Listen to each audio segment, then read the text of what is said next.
Welcome everybody to the Global Renaissance Podcast, where we interview different people doing different stuff with different passions, and talk to them about their journey and their philosophies on life. So today, I think this is episode 2. We got my brother Juju, Julian, whatever he goes by. Go ahead and introduce yourself, bro. What's good?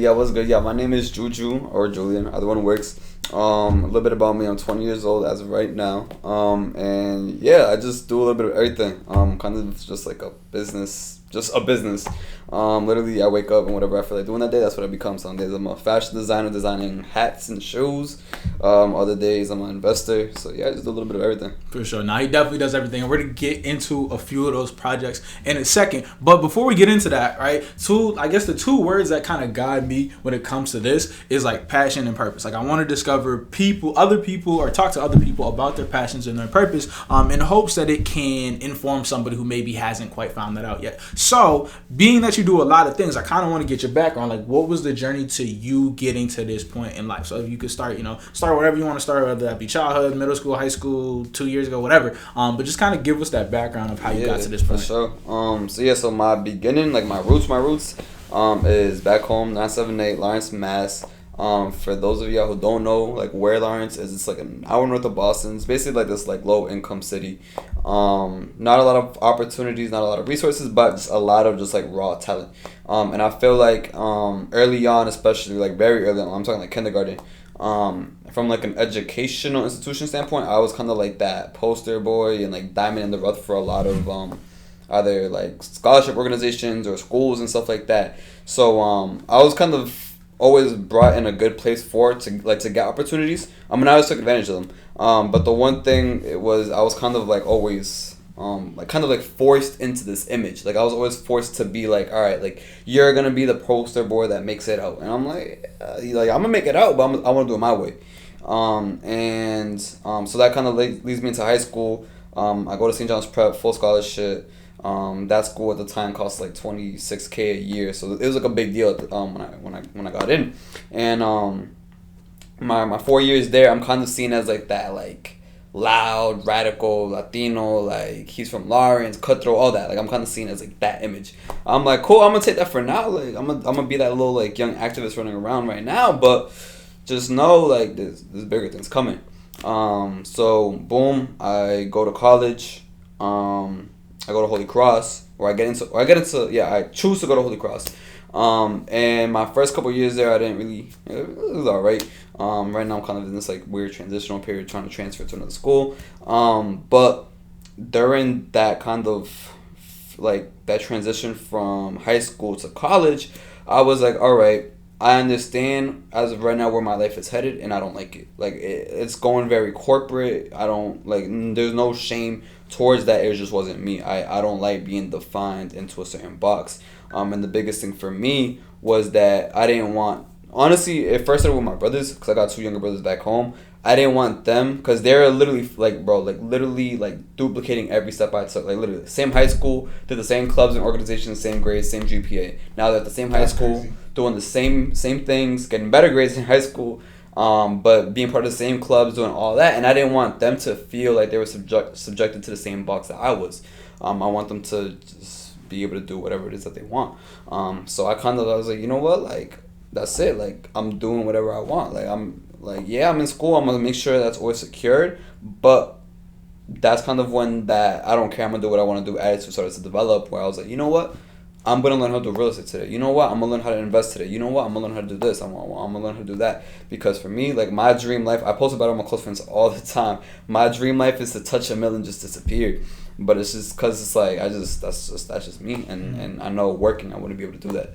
So it's kind of the beginning of everything. For sure. And that's really dope. What's crazy? I got a little brother, and when I realized he started to dress like me, I said, hold on, he's watching me. But that's got to be it's probably a cool feeling, but it's also like kind of a responsibility thing where it's like now you're not just living for you, but it's also like, okay, I got people who are watching me now. I know with your business you're a mentor, right? So that same type of kind of responsibility exists where you have people who you're mentoring who are also watching, not just the things you say to them when you're on your calls and when you're meeting up with them, but like whether you're posting or whatever they can see you do, they're gonna be watching you. So what is that like for you being you're 20, right? So what is that like being for you being 20, knowing that you have people watching you? You kind of gotta watch how you move in a sense. Like what does that feel like? It's an interesting feeling because it's like if y'all know me, like I'm very unapologetically myself, and it's like. I actually tell my mentor all the time, where it's like, I understand that we're in the business of inspiring people, but I don't do what I do with the purpose of inspiring. I just do me, and whoever gets inspired by me doing me, so be it. If you don't get inspired, then so be it as well. Because it's like, for me, I just move just very unapologetic. I used to move very like, all right, I got to inspire everybody I talk to. I got to be very careful. And I was just like, so like, not... stress is not even the word. Like I was just so like I kind of felt like this sense of like losing myself, and I like mentally it's just not, I'm not gonna lie, like that's just not a safe thing to do. Like just trying to force yourself to be an inspiration, like it's like if you gotta force yourself to be an inspiration, you're probably not meant to be inspiring at that moment.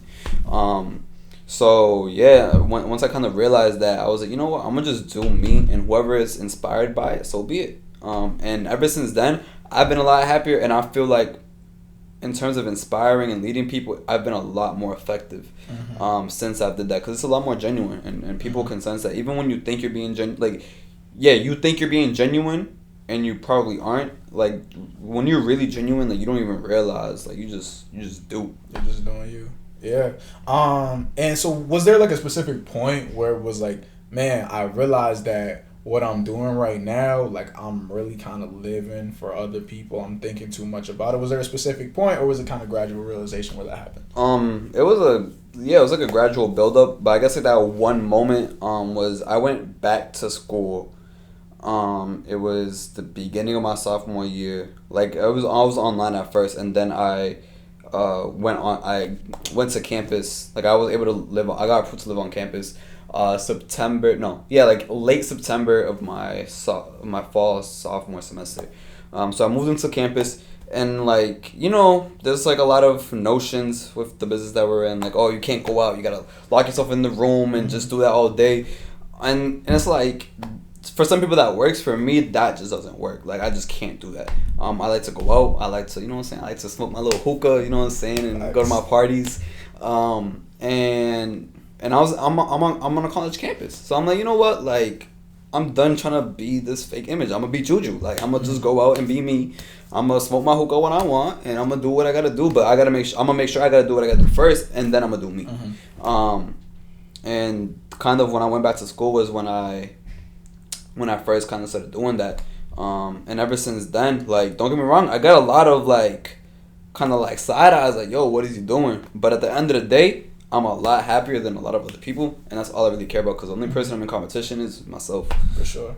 And so who is that, or yeah, how would you define you, I guess, and like you in your present moment, okay, in terms of things you care about, things you value, but also where you want to be, because I know, you know, you're not just living for now, you're living to create the life that you want to. So what does that look like? What is that purpose for you? Yeah. So me right now, I'm literally just a 20-year-old trying to figure it out. Like I know some of the guests that you probably have planned for following episodes, and I know a lot of us do the same things, but like I do want to make it clear that it's like, for me at least, like I'm just trying to figure it out still. You know what I'm saying? Like none of us have our whole lives planned out. Like we don't have everything figured out. So with that being said, that's me right now, and that's why I allow myself to just breathe and just explore so many things. But things I care about, honestly, is just giving back. That's like my main big thing. Like I just want to give back. I want to put on for my city. I want to put on for back home in PR, I'm Puerto Rican. Those are like the two main things that I want to put on for. And then after I figure that out, after I can figure out a solid system on how to bring back to my community, then I want to lead others to bring back to their communities. And now it's like, all right, bet, like, because I actually went to school for political science.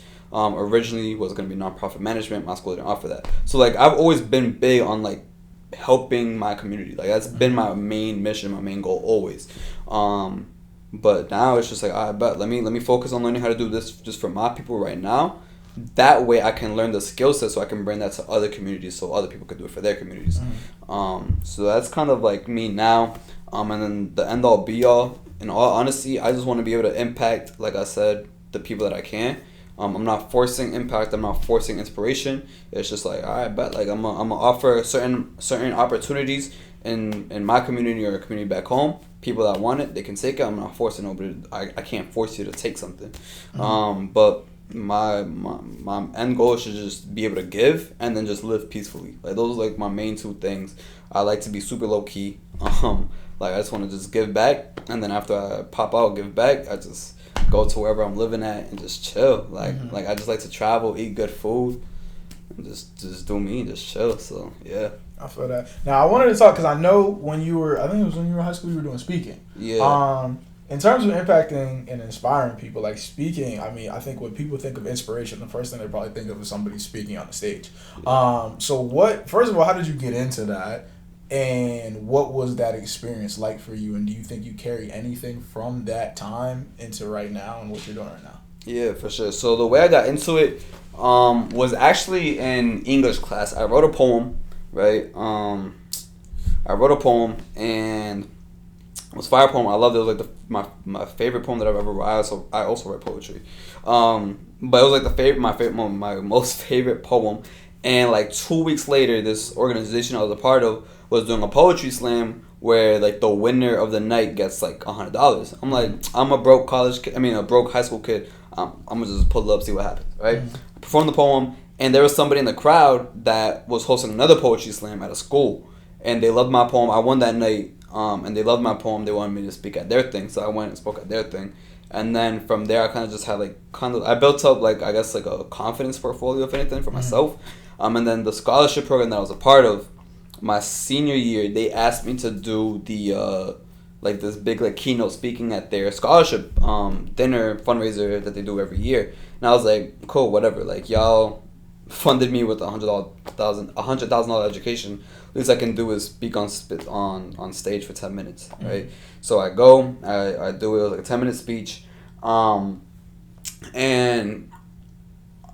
so with that speech, I worked with the scholarship director to kind of formulate it, and then we kind of got into disagreeing about the end of the speech because I know the room. The room is 1,200 people. When we're talking Wall Street moguls are here, big money's in the room. So I'm I'm trying to get them to invest in more kids. I want more kids from where I came from to be able to come into these schools, and that's not gonna happen if people aren't putting in money.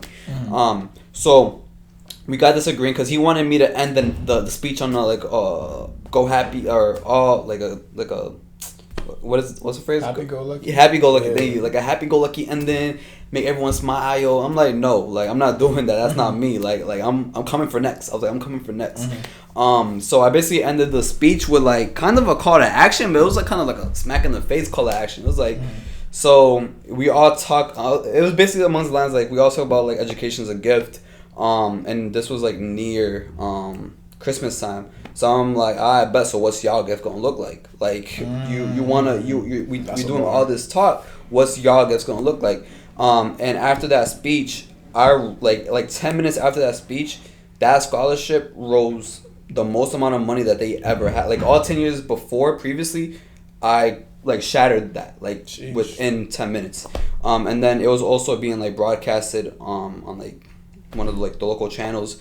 So I think they rose $25 million in 10 minutes. So you brought in $25 million. Yeah. Sheesh. For the organization within 10 minutes. And then they did more after. So that was kind of my big breakthrough. Again, a lot of good people were in the room. A lot of good networking opportunities. So presidents of colleges, BC's president was there. Holy Cross's president was there. All the local Catholic schools in the area were just there.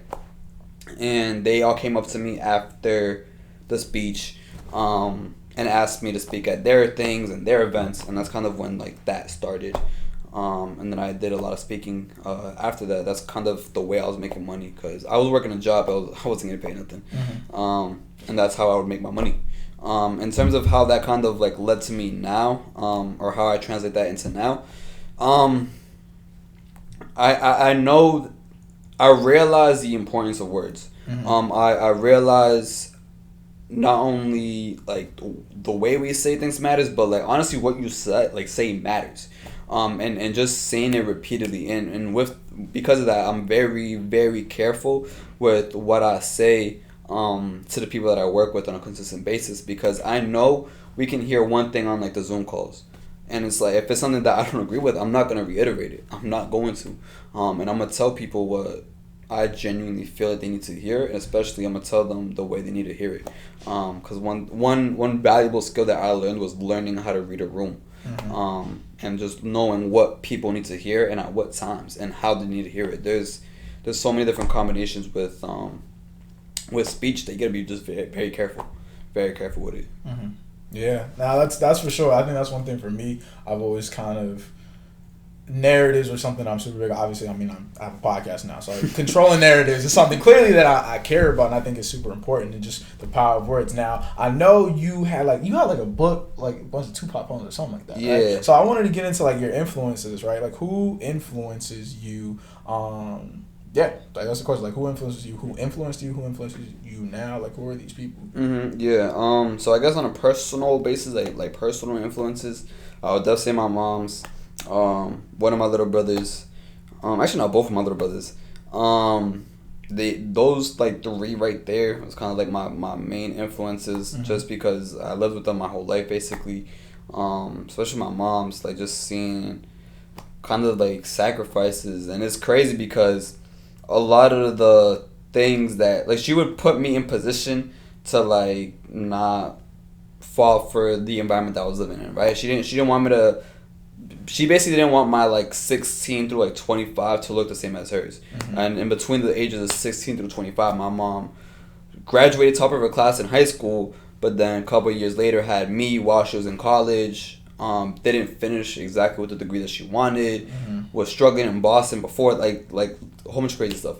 And it's crazy because even though she tried really hard to take me out, like not get me there, with the exception of having a kid very early on, I'm literally doing everything that she did. Graduated top of her class. I graduated close to the top of my class at St. John's. She, like, from 18 to 20, she was in Boston, like, living by herself, hustling. We moved into Boston, like 4 months ago. And it's like, you can ask Trev, like, bro, like, I'm never home. Like, I'm always, like, either doing something or I'm just trying to get something. Yeah, just making stuff happen. And my mom literally texted me the other day. She's like, yo, like, I know how it is. Like, I literally went through that. Like, she was like, bro, just find a way to get back into school so you don't got to worry about that. Like, I know exactly how it is. I'm like, damn, that's crazy. Like, everything that my mom sacrificed for, it still kind of came back. And we always say, like, history kind of repeats itself in its way. Like, history is always going to find a way to repeat itself when it needs to, and it does. But yeah, anyways, back to the original question. Yeah, my mom, my brothers, those are like my most immediate impacts. I guess like on a friend basis, people that have impacted me, definitely my boy Ant from back home. Cherno in a lot of ways has helped me. And he was on episode 1 if y'all didn't see it. For sure. Definitely influenced me in a lot of ways. And then in terms of outside people that have impacted me, definitely Tupac. Just everything about what he kind of stands for. I didn't really have like a father figure growing up. So in terms of like masculinity and like fatherhood and just what it means to be a man and all that, I guess Tupac was kind of just like that role. Like he was just like that image for me. Malcolm X is another big one for me. And then I guess on a business level, honestly, I wouldn't really say anybody. Maybe Jay-Z, maybe. 50 Cent, maybe. But yeah, that's about it. Got you. So since you brought up business, let's talk business. What's you working on right now? What's you got going on? I know you got a few things, but you know I know the gibbets are popping. But like, if you got, you want to talk about one thing, what you got going on? Let people know. Like, what are you working on right now? Yeah, so I'm working on investing and trading is definitely one of them. That's one of the things that we got going on. I'm working on a Tuvu gibbets. So basically, I create completely custom gibbets. I used to get a supplier and then make new one and then resell them. But now I just like completely make my own. Got like a Lil Baby one, Pop Smoke ones right now. We got a whole bunch of artists and we got a lot of stuff coming out soon. Now because like people used to always see me with hats. Like I would literally wear the same hat every day for like 6 months straight. I've always been big into hats. I'm actually working on starting my own hat brand soon. I'm gonna grow one of my social media pages to kind of be like the streetwear and hat brand kind of like promotional page, I guess. Kind of lookbook page. And then eventually once I grow that, I'm gonna be launching my hat brand. Have a couple of designs locked in already. I'm actually really excited about that. That's something I've kept actually very low key. And then y'all see we got the exclusive on the Renaissance podcast. Don't play with it. And another thing that I'm actually working on is real estate. I'm actually getting into some real estate. I'm actually saving up right now to put a what we call earnest money, basically to lock up a deal. And then I got a couple things working on with that. So kind of a little bit of everything. So, are you still working with athletes? Is that still happening? It's still a possibility. My first couple athletes, they were just not the best to work with. But I'm down to it. If you're the right athlete to work with, I'm definitely down. My time is extremely limited right now, so I'm definitely gonna be very picky about it. But yeah, I'm down to work with athletes still. Got you. So I mean, this is a Renaissance man for real. I mean, one of the reasons why I called it that is because obviously, a lot of people work on a lot of different things. I didn't think they're all gonna be in one person, but that's Juju. And I think, like I said, just to be versatile like that is a really dope thing. Now, upcoming, right? Like, if you could do anything at all, this is my favorite question to ask people. Like, if you could be doing absolutely anything at all, right? The money's gonna be the same regardless of what you do, right? Your time output's gonna be the same regardless of what you do. What would you be doing?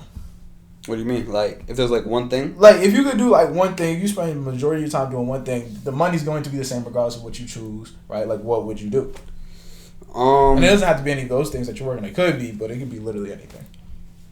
So honestly, it's actually gonna be this one thing. This is one thing that I've been always wanting to do, and I see people doing it on TikTok now. But literally just not interviewing. I don't like that word, like in this context, but kind of just meeting people that are struggling, like homeless people and stuff, and especially people over in like different countries, especially like third world, like Latino countries.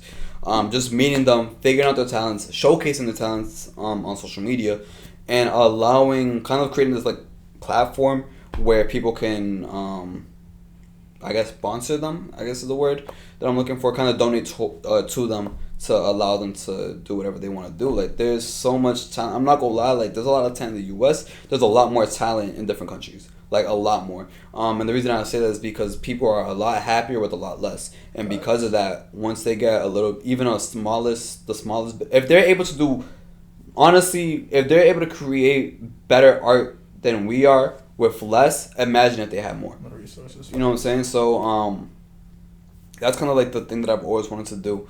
I wanted to start that like small. I wanted to do it like 5 years ago when I wanted to start it originally. I was really big into photography, and I wanted to just go meeting people, take pictures of them, create this book, kind of similar to Humans of New York, I think it's called. Kind of similar to that. But yeah, so if I could do anything, it would be that. If money wasn't a thing, that would be it. Would just be traveling the world, meeting people, trying food, meeting people, and just showcasing people's stories. And yeah.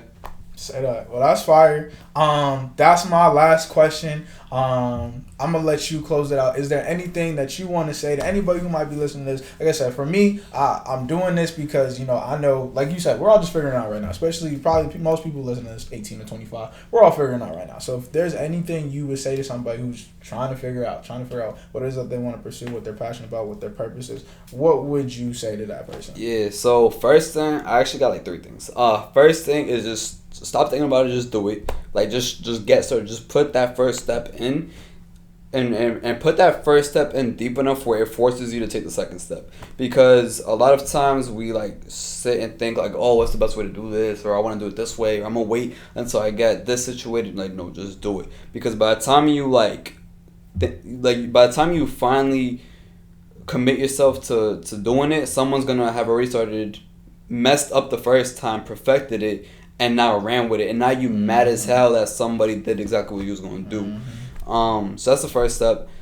Second step would be to listen to College Dropout by Kanye West. Facts. And third thing is just, like, I know it's very hard, but just really just shut out all noise. Like I don't care what your friends are saying. I don't care what your girl is saying or your man's. I don't care what your mom's is saying. Just do whatever it is that you want to do, because like at the end of the day, like you live in this life for you. You know what I'm saying? It's like you're never gonna know. You're never gonna know if you're passionate about something for real if you don't try it. So it's like you don't know what you like and what you don't like. Like you literally don't know what you don't know. So yeah, that's kind of what I want to leave off with. That's like the last thing I gotta say. Jeez, those are gems. Those are real gems. Where can people find you? Yeah, people can find me on Instagram. That's the easiest way to get me. Chairman Juju. So ChairmanJuju. And actually all my ats like TikTok and all my other stuff is that same thing. So just Chairman Juju on anything you can think of. TikTok, Instagram, Twitter. That's all Chairman Juju. Thanks. Well, appreciate you, my brother. Y'all definitely go connect with him. Chairman Juju on Instagram. Y'all got the spelling. It'll be up on the page. It'll be on the video. And yeah, just definitely follow his journey. Follow what he's got going on, because I promise you he does a lot right now and he's not stopping. So, like I said, this has been episode 2 of the Global Renaissance Podcast. We got more heat coming for y'all. Make sure to tune in with us.